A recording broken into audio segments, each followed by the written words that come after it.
to give the invocation for us.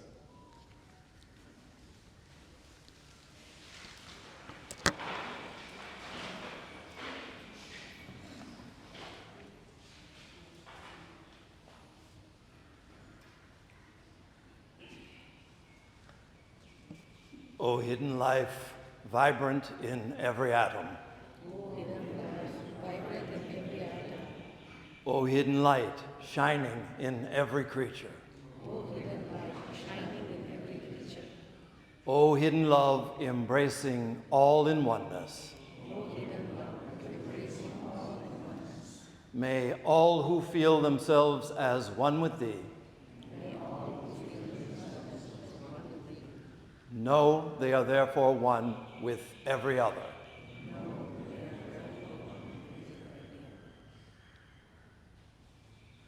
Thank you.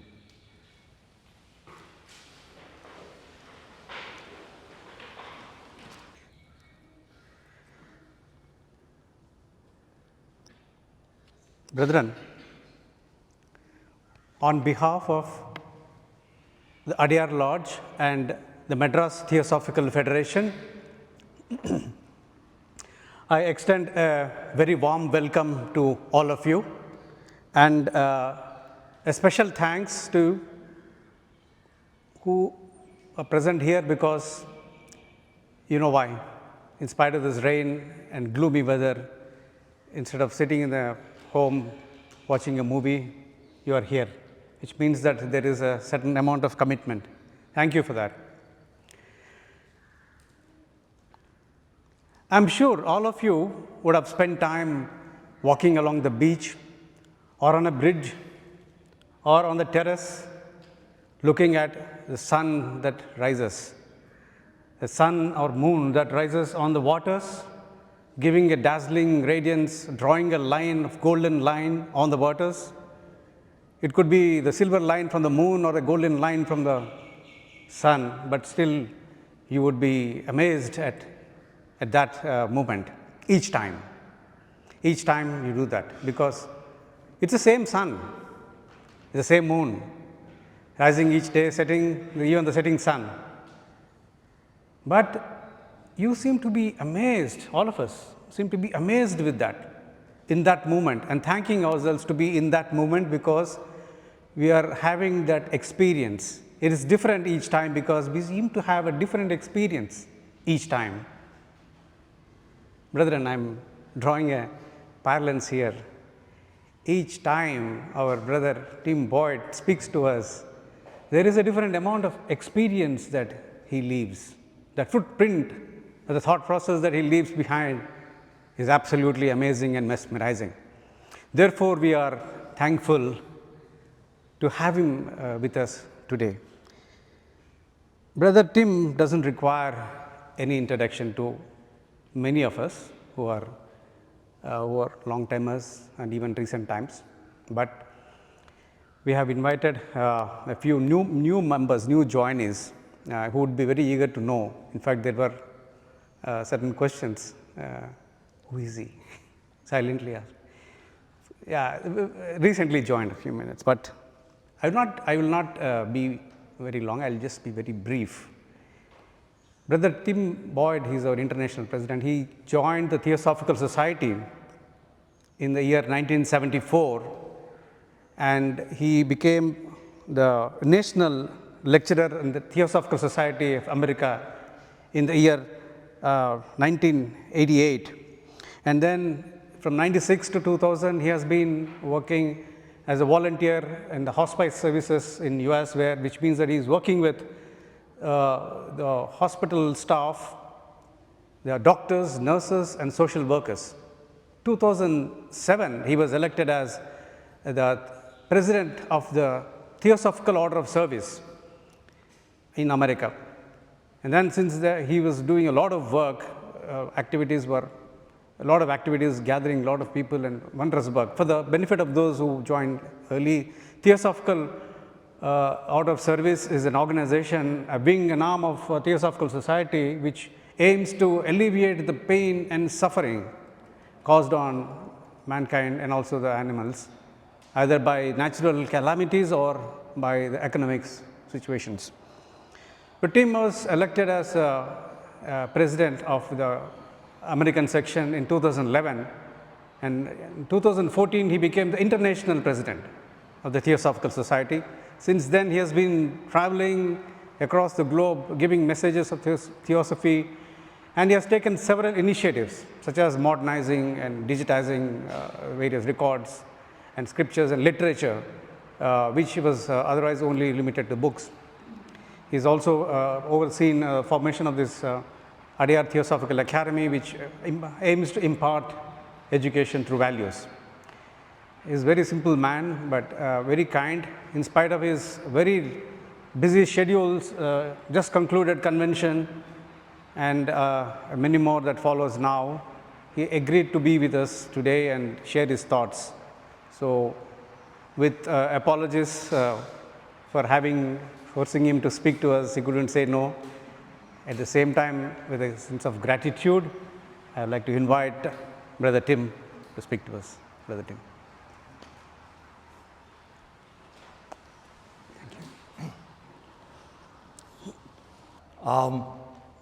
Once again, I want to thank Vinay for inviting me. It has been my habit that when he says come, I say yes. So that's been a very good relationship we have had over all of these years. Also, just to have a chance just to share some thoughts on a variety of subjects. I should say too, when I lived in the United States full time, very often I had the experience of people asking me to perform weddings, perform marriages for them. For whatever reason, they thought that I could provide a blessing to that occasion. And the way it works in the US, where you have actual winters, everybody wants to get married in the summertime, when the sun is out and when the trees are full and when everything is bright and lovely. And also, along with that, they would always choose very wonderful places, and always they would want to do it outdoors. But because to this day we have limited control over the weather, there would be occasions when it would rain. And always when the bride would be looking out and see the rain coming down, you would see her face just sink. And you know, the idea of the ideal wedding was just being washed away, literally. So I mean, it was at those times that I borrowed from the Indian tradition in affirming to them that really this is the most auspicious of signs. You should be thankful that it rains because it's a sign of the blessings that are pouring down upon your union together.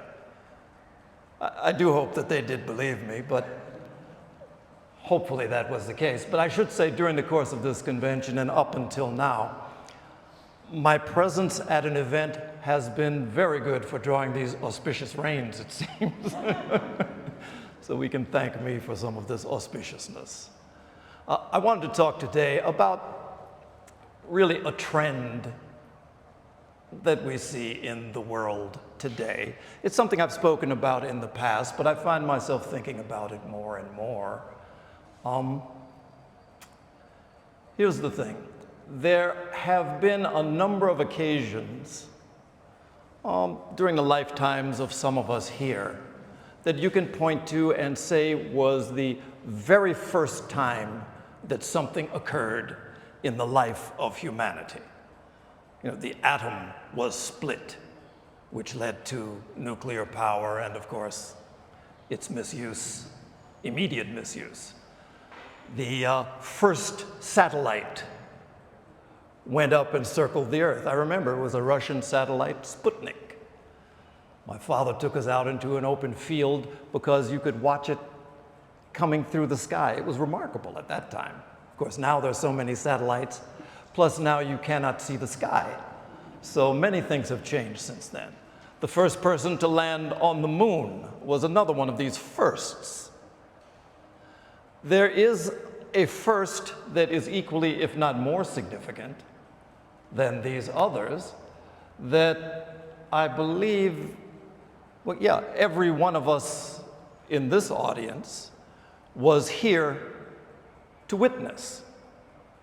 Monumental, something that has really shifted things in the way that we live on the planet Earth, but also it was one of those things that we had no awareness of as it was happening. Might not even have any awareness of it now. The way it happened was this: somewhere, someplace on the earth, and you can't exactly say where, some person left their village, walked into a city, came there to live, and at some unspecified moment that cannot be identified, the population of the planet Earth became 50% urban. Half of the people living on the planet in 2008, that was the moment where half of the global population were now populated into urban centers. Of course, it's increased since then. So this is something that has become the norm for most of us. Probably we don't think much about it, because basically most of the people we know live in cities. But this idea of the concentration of humanity is one of those things that, from a spiritual perspective, as well as from every other perspective, has consequences. So there's an expression that says, nothing great comes into the world without a curse. Those are the words, I think it was Sophocles, or one of the Greek philosophers, that said that. Nothing great comes into the world without a curse. And when you think about it, there are blessings to many things, but we talked about atomic energy. Major great occurrence, and of course its immediate misuse, and then the threat that the globe lingers under of its possible misuse in future circumstances. So that's a great thing that has come into the world. Democracy, a wonderful thing, until people start feeling that it's being misused and manipulated, and then it becomes something, depending where you look in the world, it has its dark side as well. There are things that we would think of as an obvious and unequivocal good that have come into the world that also have consequences. The presence in the world of an avatar, of a spiritual being that has come to this planet to set us onto a new cycle of growth and understanding, is not without consequences. Everybody celebrated the coming of Jesus, but his words to the people was, you believe that I come here to bring peace, but I come here to bring the sword. To divide people, really to divide people from long-held, incorrect beliefs supported by, the cultural institutions of the time. So he was one. Krishna. I love to quote from the Bhagavad Gita. The Mahabharata is one of the greatest works that there is in terms of spiritual literature. Krishna's presence in the world and his support of the war that took place virtually eliminated an entire caste of people, the warrior caste, through his direct involvement. An avatar. Buddha. Buddha we tend to think of as one of the stainless avatars. And in terms of intent and what he did, of course he is. But because of his openness in terms of who it is that could follow him, who it is that could enter into his Sangha, he placed no limits on that.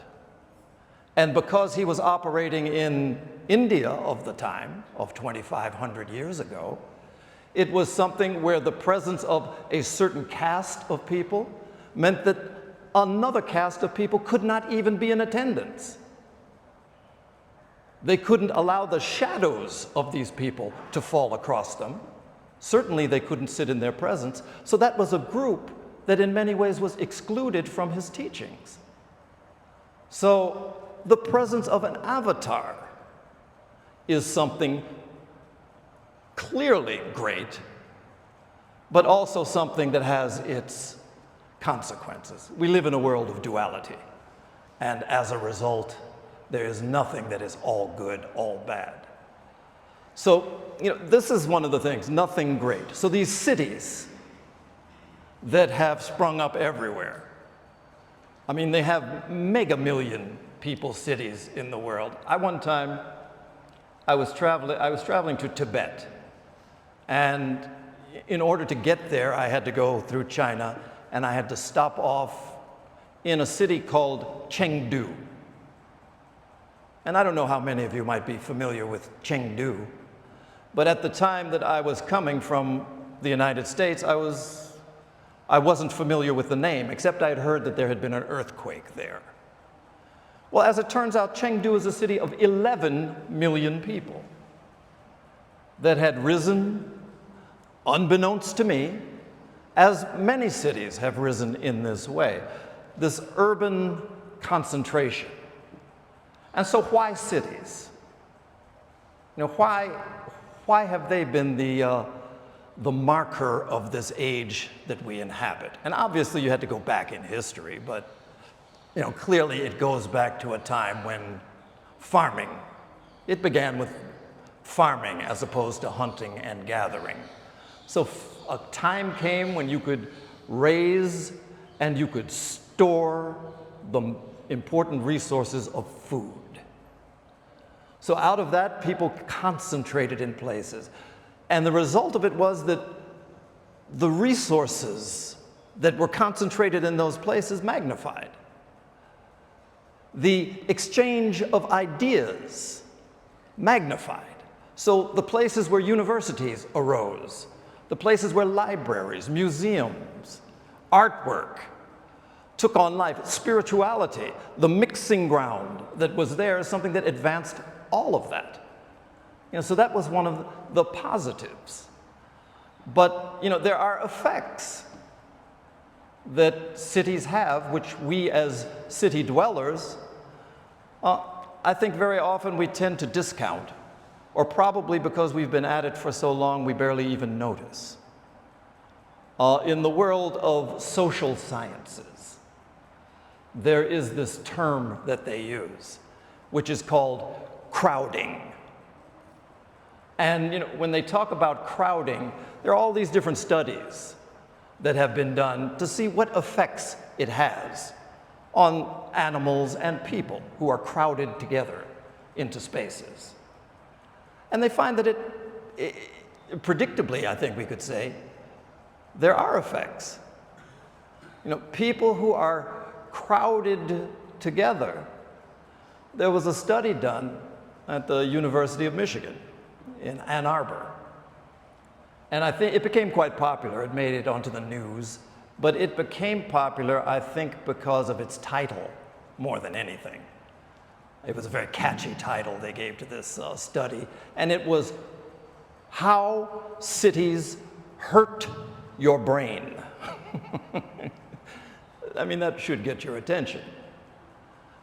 But the basis of the study was this, that they did this test where they took two groups of students and they had them do they were answering questions. All of them were equipped to answer these questions. And they answered questions, they tallied the results, but then they took a break. They said, look, here's what we're going to do. You guys need a break. So this group, you go ahead and just take a walk downtown. So you take a walk through the shops, the stoplights, the cars, the activity of the downtown area. So this group, we want you to take a walk through the park. And so that group took a walk through the trees and, the life like that and the birds singing, came back to take the test. And, you know the results, that the group that had to walk through the urban, crowded situation, their test scores went down. The other group went up. And so, this is one of the things that is observable.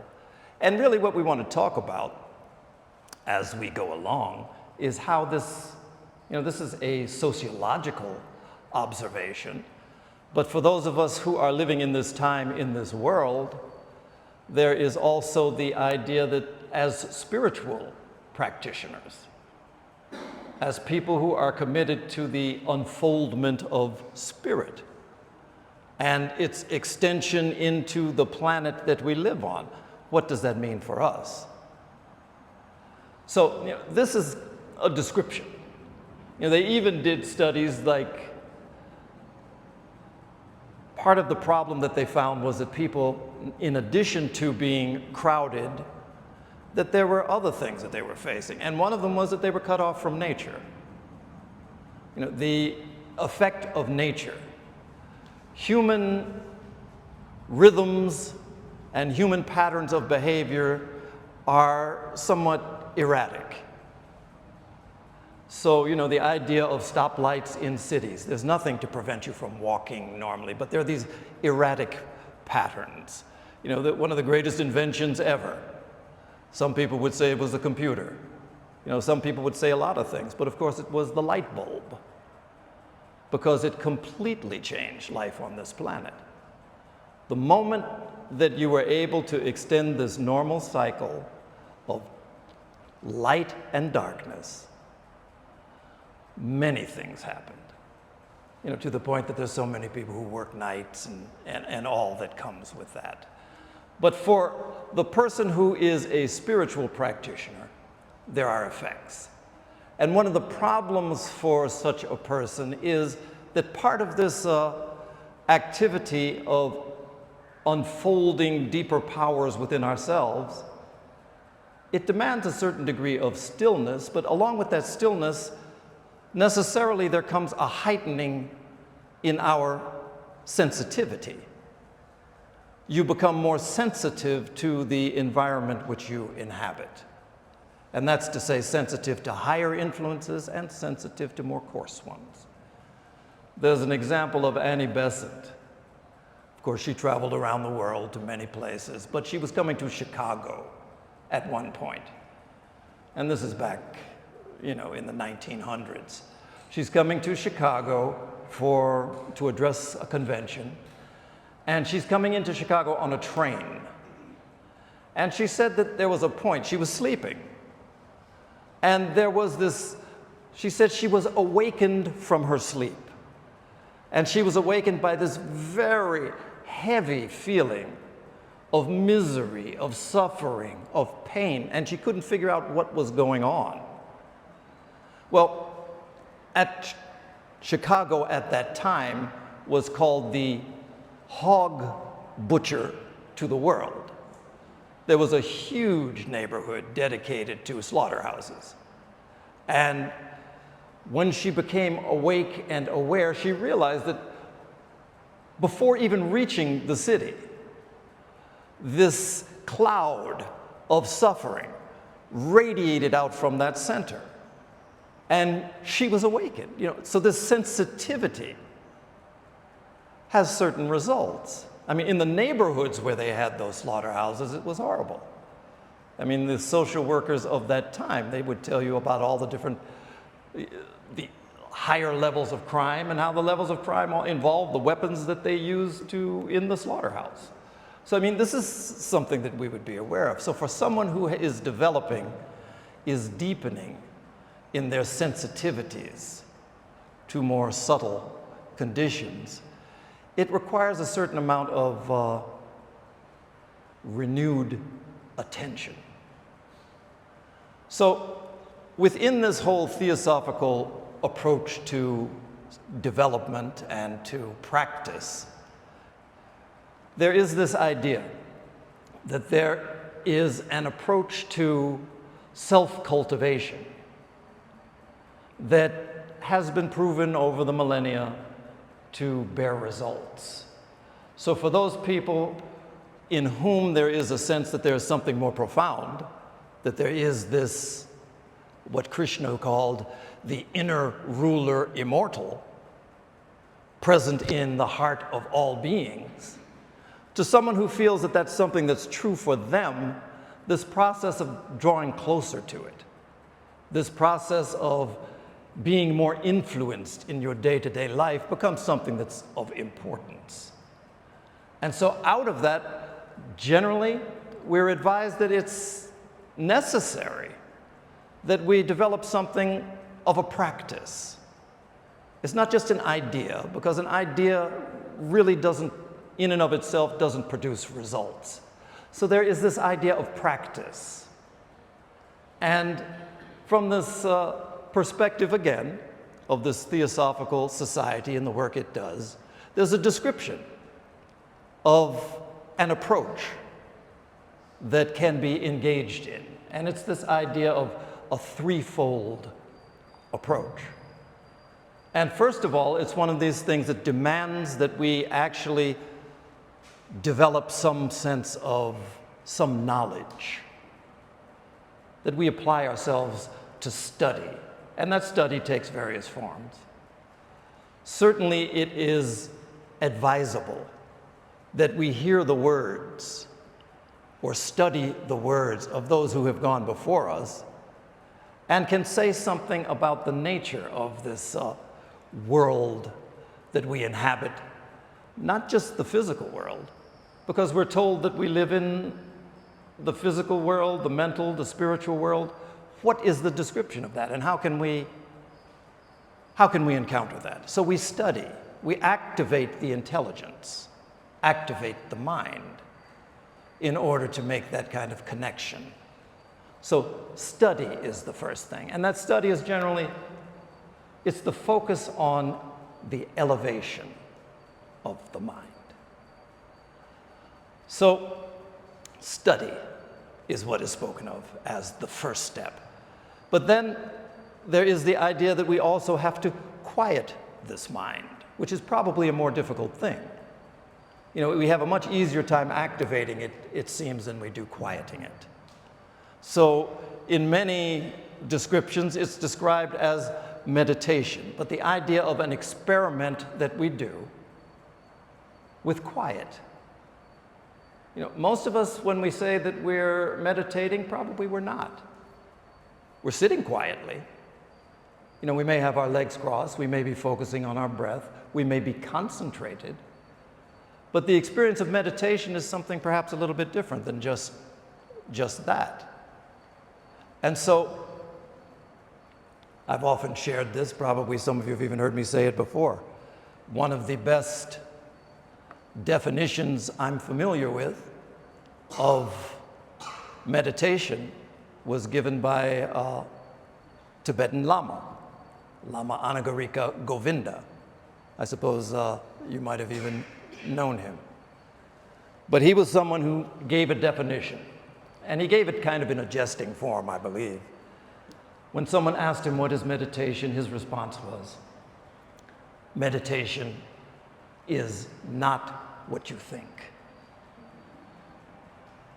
Whatever it is that you're thinking, even if you're thinking the most positive of thoughts, that's not meditation. Meditation is that state that we enter into when, for whatever reason, where a thought becomes stilled.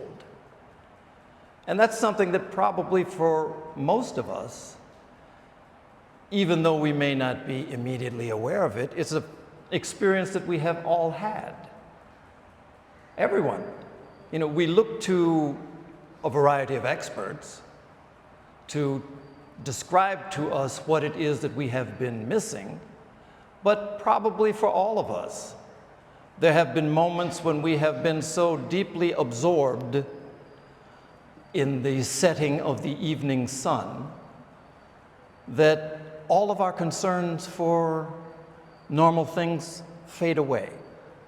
We're not thinking about anything except the beauty that we behold in front of us. You know, at those moments, they come, they're with us briefly, and then they pass. And when they pass, we notice that for whatever reason, we were in a different state. Often we would describe that state as being at peace, calm, undisturbed. But really, this would be an example of a state of meditation that we had accidentally slipped into. So the advice of those who have gone before us is that this is a state that actually can also be cultivated. And then, of course, there is, in the Theosophical way of looking at it, there is this idea that there is, once we have developed a base of some knowledge, once we have learned and practiced and had some results from quieting the mind, then what do you do with that? I had an example once. There was I used to go to a health club to work out. And I can remember how being there was a aquarium that they had. But it was an aquarium that nobody had paid any attention to. Nobody had tended for the longest time. So when I look into it, there was this poor little fish, one fish, and swimming around slowly in this murky green water. And I looked, and it recalled to me this idea that unless you have a flow, unless you figure out a way for the water to flow in this poor fish's case, then life becomes unsustainable. But in the case of this theosophical, in the case of this spiritual life, the idea is that having developed a sense of knowledge, having developed the capacity to still oneself, there is the necessity for this to flow and to benefit others. And so in this tradition, we speak in terms of service or conscious, compassionate activity is the way that it's phrased. So, I mean, these are the things that are described as the three pillars of a spiritual life. And so, as most of us find ourselves rooted in urban settings, what is it? How does this apply?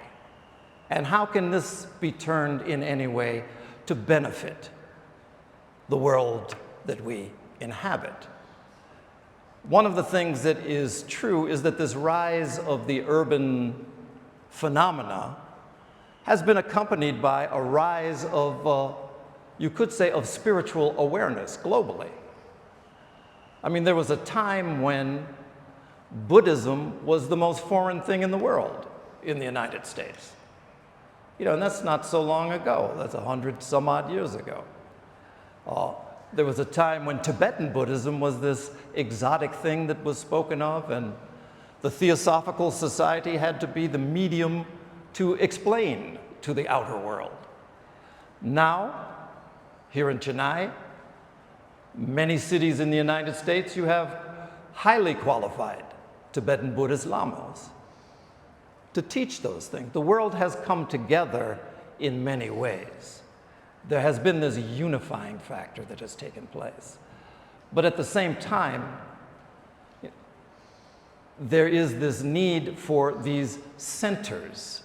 One of the things that I'm very fortunate, as president of this organization, we find myself traveling to various parts of the world. And whenever I'm traveling to some place, it's always with one thing in mind. I mean, the purpose of this is to connect with other individuals and other groups who are focused on somehow bringing this presence of the spiritual into the world where they live. And it's done in many, many ways. But this formation of this growing network of groups that are becoming more and more aware of one another is one of the features of this time as well. I mean, part of the work that we are here to do is to create radiant centers wherever we find ourselves. Here at Adyar, we're very fortunate in that we have a very long history of having been involved in this type of work. We have very many opportunities to try to express it.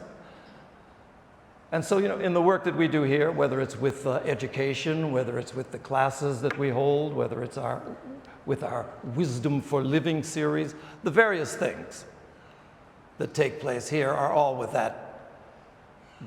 that in mind.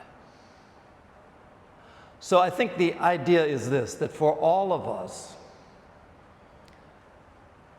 it is our role that whatever we have of connection with some deeper aspect of this divine life, this hidden life, then we have to find ways to make it known. And that's the idea of the center, that's the idea of this center, and that's the idea of the work that we do and have been doing.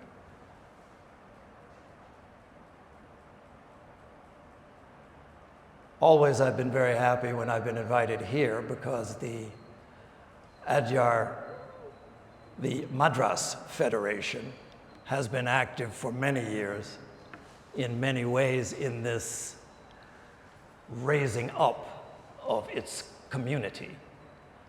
Very recently, they did something with an ecological perspective where they invited children to participate.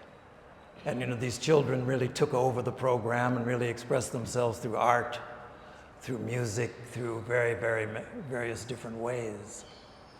But this is an example of how this might be. Cities are going to be with us for as long as we can, as long as we will be here. But the cities have to be softened.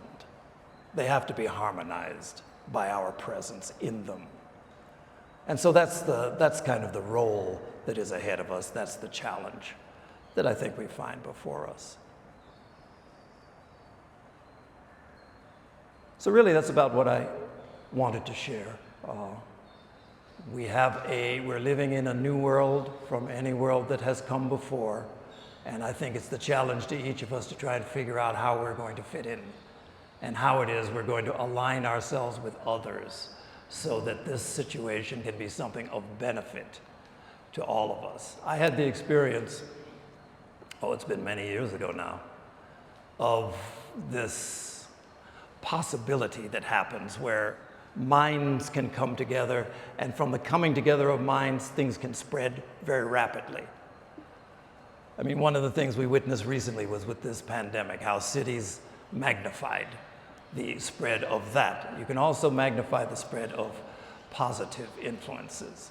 I can remember when they had the, in the United States, they had that where the planes flew into the buildings, and how there was this global upwelling of kindness, of connection, of the feeling that so many innocents had been harmed. And globally, there was a sense of goodwill that was shared. Everywhere you looked, there were flowers that were planted, just in an instant. Obviously, being human beings, that also turned in a different direction. But it's possible for good to go viral as well. And that's the challenge that we have before us, I believe. So probably more than that, there's not a lot that I have for you today. I do appreciate you coming out. After a convention, I marvel at the number of talks that you all have the stamina to sit and to listen to, but I applaud you for it. So I want to thank you, and I'll turn it over to Vinay. The question is related to how do you add something more of an academic nature, I assume you mean, to the study that students undergo right now.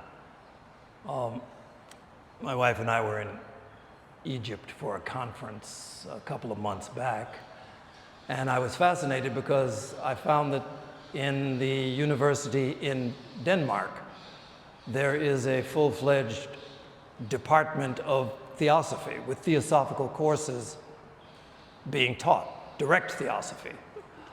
So that's something that is, I think, unique in the world at this point, but it's also something that is open to, anyone here can take such courses online if they so choose. The professor's name is Tim, not me, but Tim Rudbog. I think I said that right. And so I would encourage anyone who has that academic interest to look in that direction. But it is uncommon, I would say, for coursework of an academic nature to be featured in the realm of not just theosophy, but in the realm of consciousness in general. Scientifically speaking, consciousness it's recognized. I mean, obviously nobody can deny its existence, but the study of it is challenging from the point of view of, from a scientific point of view, because it can't be measured. And if it can't be measured, then it cannot be tabulated and codified, even though everyone knows it's there. So you end up having strange ideas about it arising from the molecules and the chemical action of the brain, such sorts of things. But what is recommended, I think, is that when we think in terms of consciousness, that it does not necessarily require the science lab. One of the ways that theosophy has been described, and by theosophy the idea is the ageless wisdom, not just as it appears within the Theosophical teachings, but the ageless wisdom has been described by Helena Blavatsky as the ageless wisdom tested and verified by generations of seers. So there's this idea of an experimental nature, that this is something that can be experimented with. The scientific method is as much a part of the spiritual life as it is part of the science life. So you observe something, you create the experiment to test it, and then you test your conclusions. It also helps, much like in the laboratory of the scientist, it helps if you have people to help to guide you along this way. Because clearly there are people in every country who have done this experimental work with consciousness and who have found a way to enlarge it, to magnify it, and then to share it. I mean, clearly one of the main things that is easily accessible, I mean, regardless of your perceived depth of your spirituality, there is this whole field that we all can and do engage in, that is the field of healing. I mean, everybody thinks that you have to have a pill in order to heal. But, you know, long before we had, you know, the chemicalized sorts of medicines, and to this day, there are people whose energies are healing. There are whole methods of healings that have been developed. I mean, one of which was developed by a former president of the Theosophical Society, therapeutic touch. And it's something that no matter who you are, you can cultivate and extend your ability to bring maybe not reversal of conditions, but to bring ease, relaxation to another person. And it's easy, and it's based on these energies that we all share and communicate with. I mean, it's no mystery to anybody. You can sit in the presence of someone who is depressed. And if you sit there long enough, if you're not careful, you will notice your own mood becoming heavier. I mean, there is this world of energies that we all share and live in, and we can also affect it. So the idea is that if we're living in an environment that is somehow polluted, somehow darkened, you have a part in lightening that. You know, there's a shared stream of energy that circles among us all. I mean, I've been very fortunate to have been in the presence of someone, of the Dalai Lama on occasions. And he's a very, very simple man. I mean, when you're with him, you feel like you're with your grandfather. You know, you take a picture, he wants you to hold his hand. You know, coming up, he's always joking, always laughing. You know, so he's this kind of very, very normal person externally.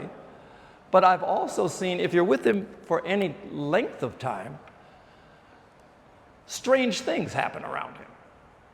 You know, people walk up to him and suddenly burst into tears. You know, where something, we had that happen with our daughter. Something related to the presence of the man affects something. I know stories of remarkable sorts of healings that took place. Same was true with Krishnamurti. I mean, Krishnamurti was quite an advanced healer, but he didn't want that to be a point of attention, because in his case, it would be something that would attract attention away from what his real message was. But the real message is, first of all, heal thyself. You know, the whole point of this spiritual endeavor is first to heal ourselves from the sort of obstructing aspects of our thought and behavior that prevent us from the experience of something that's much deeper. Everybody in the world, every creature that lives wants to be happy. And we all strive in the direction of trying to attain that.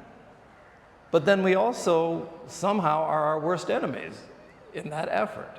So part of what we do, to some extent, we have to educate ourselves and go into that level of self-training that is productive of happiness. So I mean, I think that's part of this whole educational process. We are here to heal ourselves, to heal each other, and to heal the planet, which, believe it or not, whatever condition you may see this planet as being in, and there are some dire issues that we're facing, we feel we don't participate in that, but we definitely do. And you can choose the nature of your participation. You know, all of the sort of spiritual teachings that you have, a lot of times they start with the basics. So the idea being that, you know, something like cheerfulness is actually a quality beneficial to the world, because it speaks of the production of the thoughts and the emotions that will rule our behavior. To the person who can feel uplifted, that spreads to the next person. And so these are things that you find in the spiritually educational things that are said. But I think, long answer to the question about academia, that's something that I think is coming, but it's at a low state at this point. I think the challenge is to self-educate. I, like many people in the Theosophical world, are continually quoting H.P. Blavatsky. You know, she's the main founder of this organization. And of course, she said many, many profound things. But she didn't get those things from having a PhD in anything at all. She was self-educated with a wide range of things of a very different nature, because she studied arcane spiritual teaching, but she was completely self-educated. So education is really the training of our behaviors, the training of our minds. Most of it's done through our parents and through our nation and through our religion and through our schools. One of the things that we're very proud of here is developing of an education that speaks to the unity that we share. And so as a child, if you can get that, then there's a great hope for the world, because kids grow into the people that sit in seats like this eventually.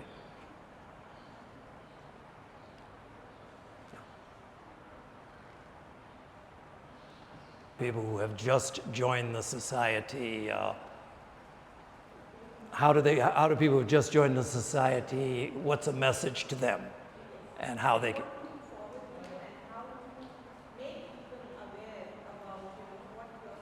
Okay, yeah.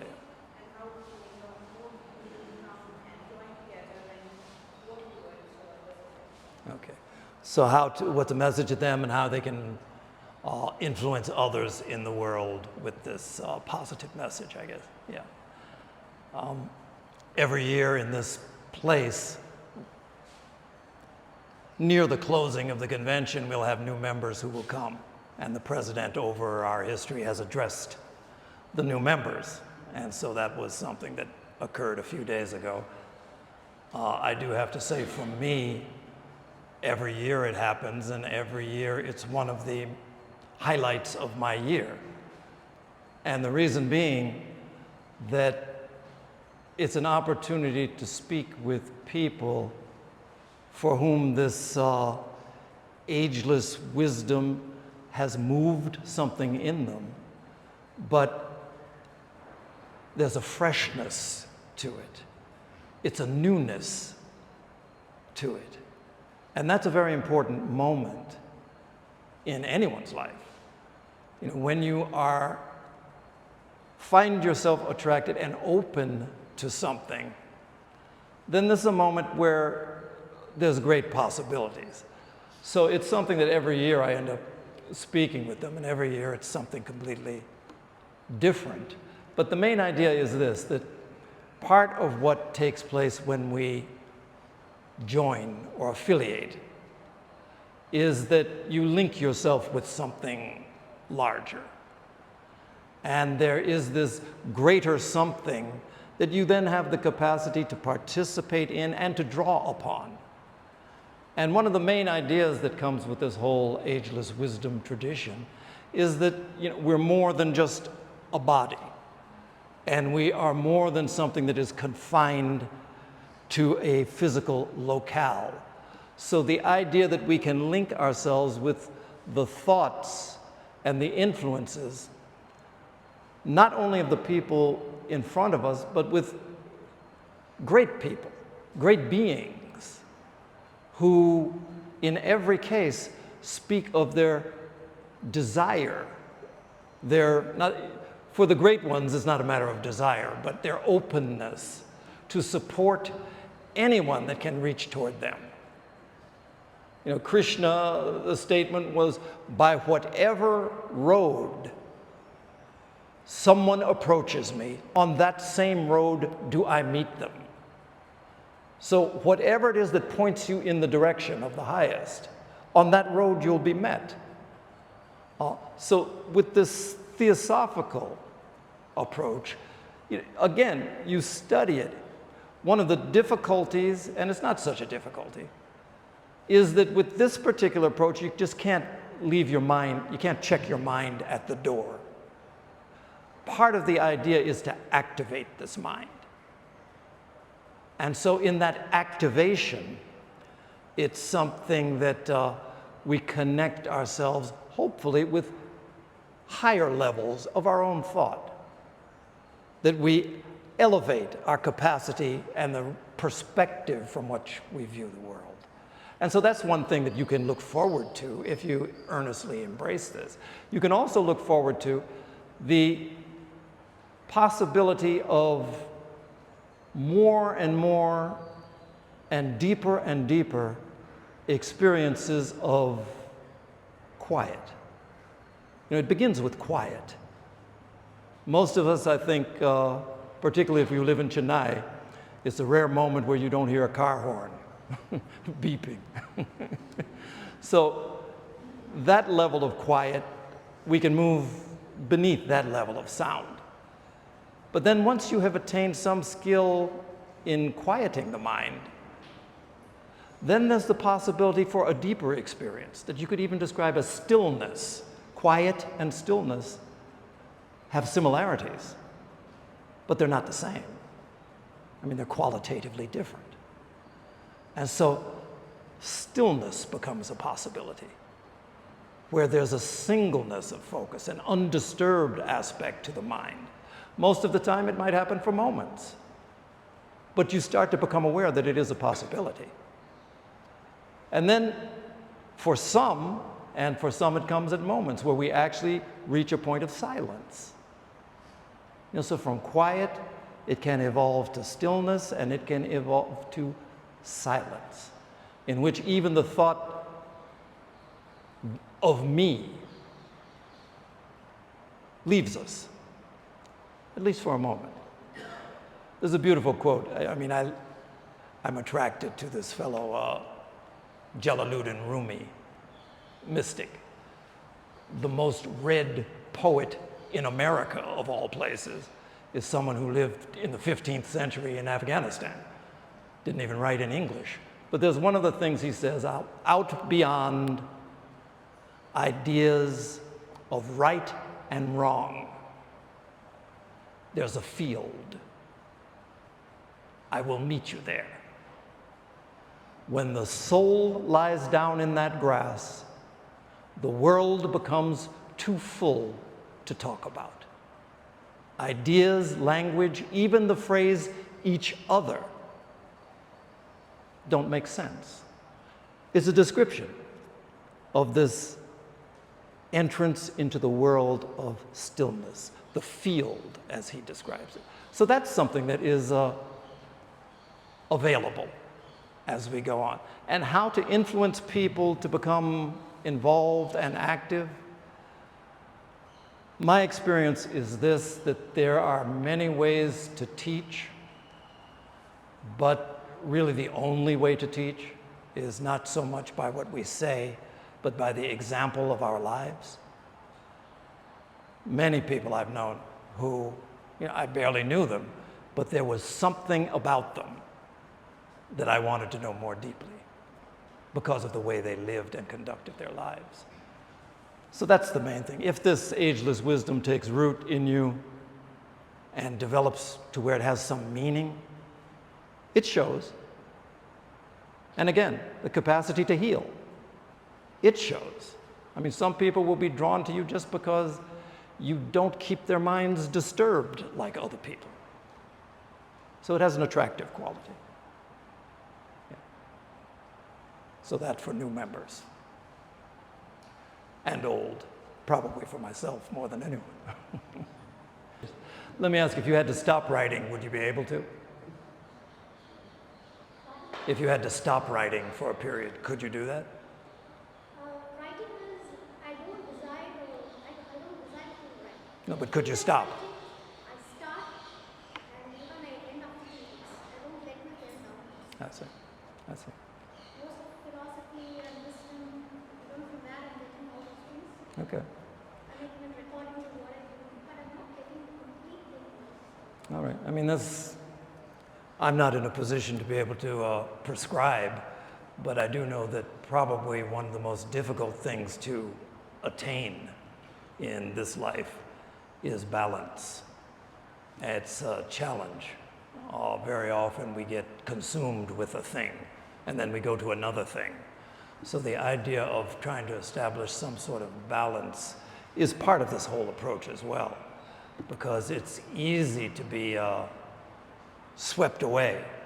And we all have thoughts, we all have emotional currents, and then the currents of the world. And sometimes, particularly at early stages of our unfoldment, we may not necessarily even be sure of what the current is that's carrying us. So we have to be able to, it's ideal if there is some reliable group or person that you have become aware of. I know in Tibetan Buddhism, they say you should take years to examine the qualification of the person that you call your teacher, because you don't commit to that lightly. But it's also true, this is something that you wouldn't so much say in the United States, because the United States doesn't have the same reverence for teachers. But there are people who have been where each of us are now. There are people who have been in the state of mind that each of us have inhabited and have moved beyond to something more. And sometimes if we don't have the physical presence of such a person, then we turn to writings often until someone of that type reveals themselves. But you do want to be sure that with everything you do, that you're the person that directs it, not that it's pushing you. So that's why I ask, Or if you had to stop writing, could you stop? The fellow who was one of the founders of the Theosophical Society, he lived right here in this building many years ago. And he was a gentleman, he liked to smoke cigars. And back then it was possible to swim in the river. So he would go swimming in the river smoking a cigar.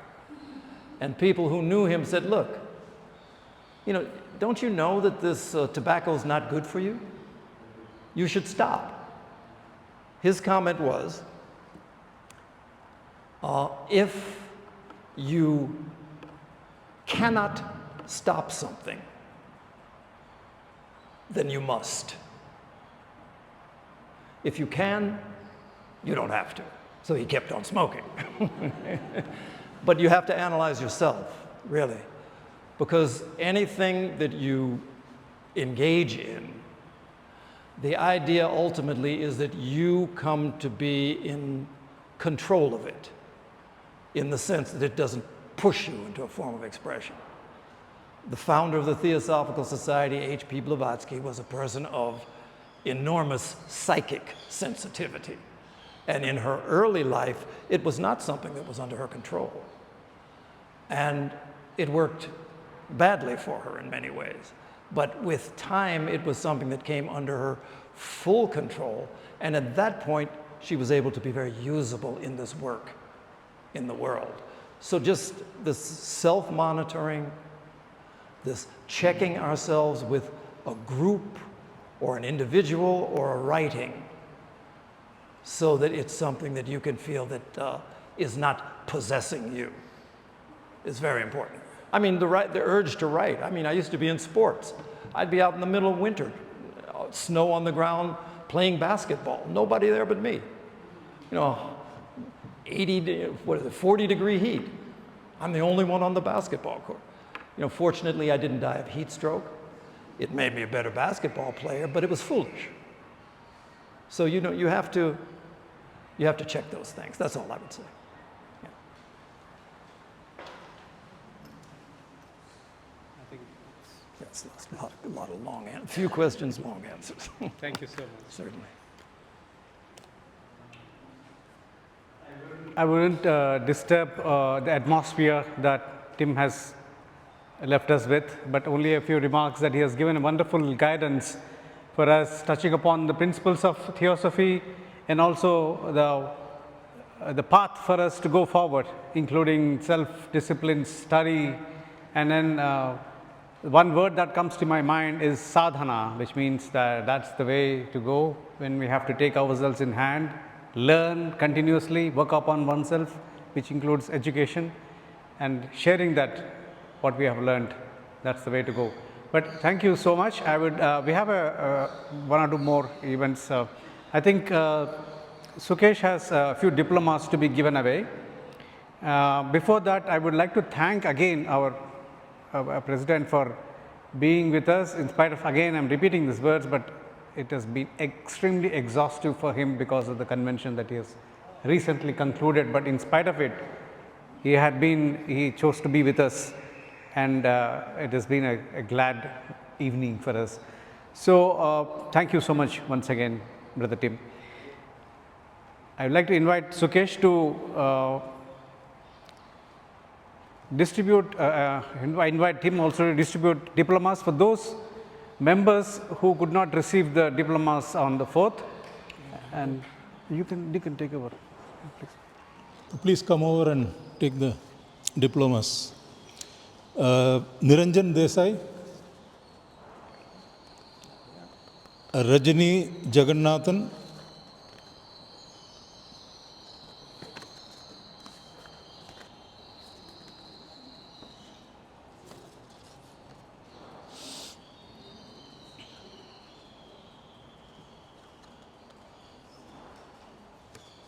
Andar Jagannathan,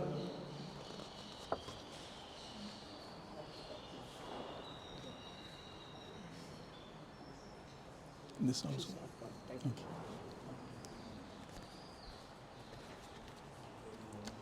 Mr. Padmanabhan,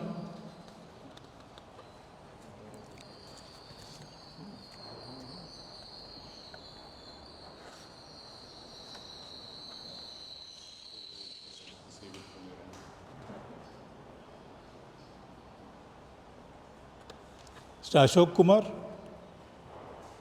No. Harishwar Prasad Singh? Swarna Kritika? Gomati Radhakrishnan?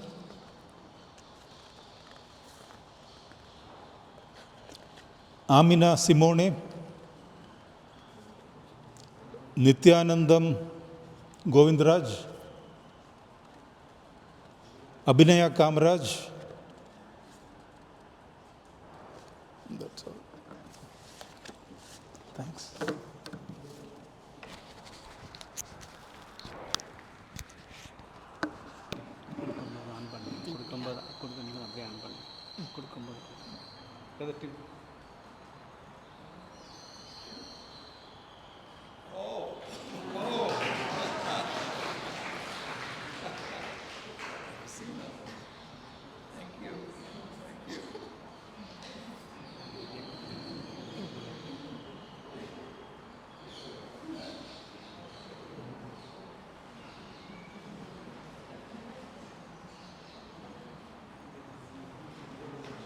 I'd like to invite Brother Maria, who has been a tremendous supporter for us in Madras Theosophical Federation.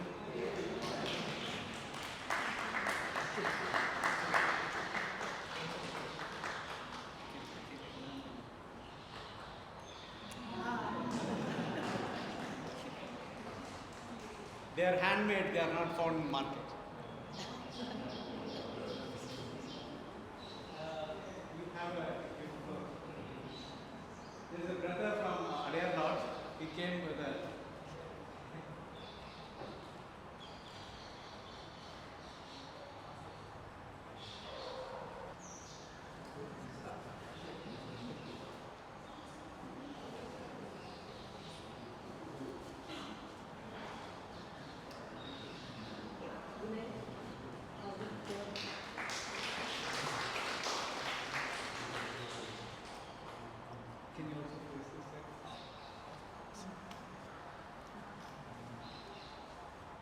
I would like to thank the administration for having this arrangements done for us. I would like to make one more announcement before we close. We are going to meet on the 21st, and that meeting, in that meeting, Brother Revati and Brother Shinde are going to talk, and this talk will be for especially for the people who have joined. And there have been questions, what will be our course of action? So we have designed a talk for those people who have joined, and they will be talking about the introduction to Theosophy and various literature and scriptures that they could study and take it up in due course of time. So having said that, thank you, thanks a lot for being with us today. The meeting is closed.